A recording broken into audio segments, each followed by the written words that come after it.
Starting up a business is an important step. It's the birthing of a new entity, so it's something you need to do correctly right from the get-go. Whether you're starting from scratch or expanding from another country, special attention has to be given to every detail along the way, especially when it comes to Japan. A strong start optimizes your chances of success.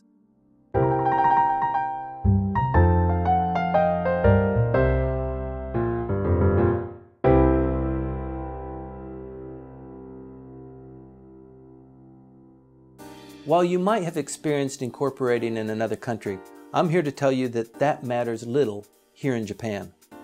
Whether it's the language, the culture, the formalities, or the unique accounting rules, there's plenty to trip up even the most seasoned international businessman.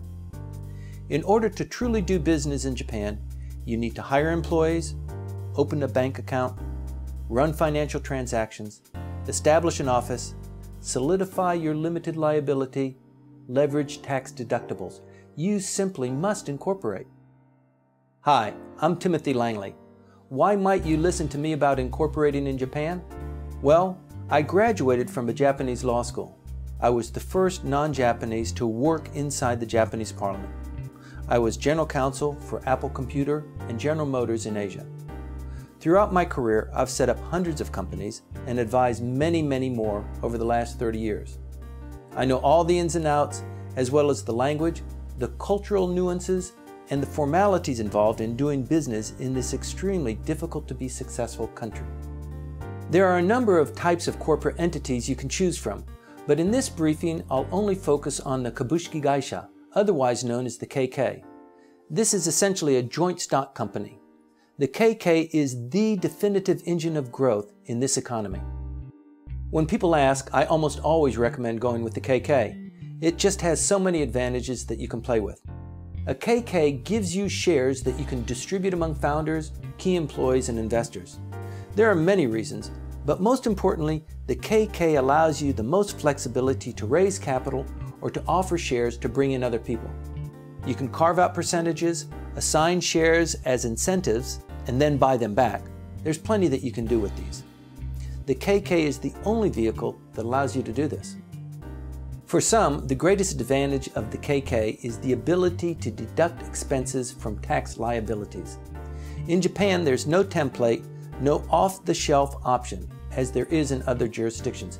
Here, you start from scratch.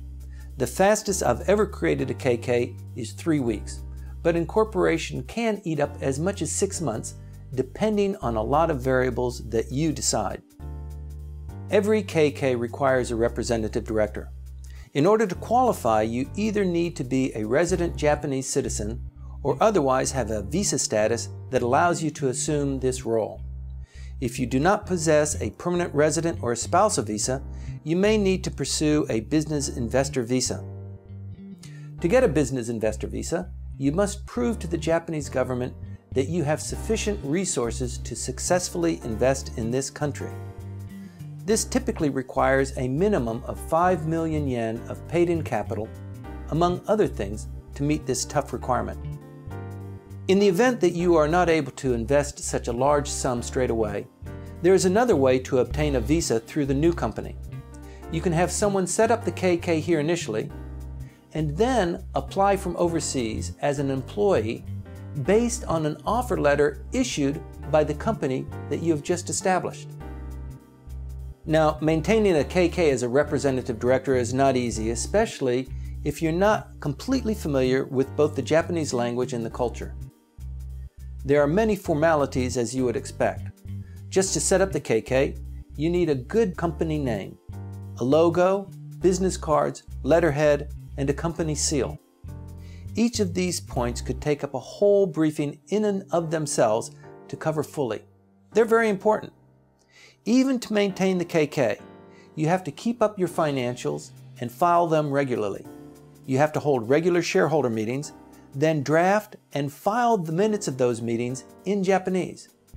Then there are tax filings, another ball of wax. Now, I'm sure that this is overwhelming to the newcomer, and heck, it's even overwhelming to businessmen who have been here for a while. To meet this challenge, I frequently sit on your board as an advisor and walk you through all the steps necessary to launch and maintain a successful enterprise. If you have any questions about setting up a company, there are 1,000 different ways. Visit our website, give us a call, come in for a consultation. We'll help you start your business and lead you to success here in Japan.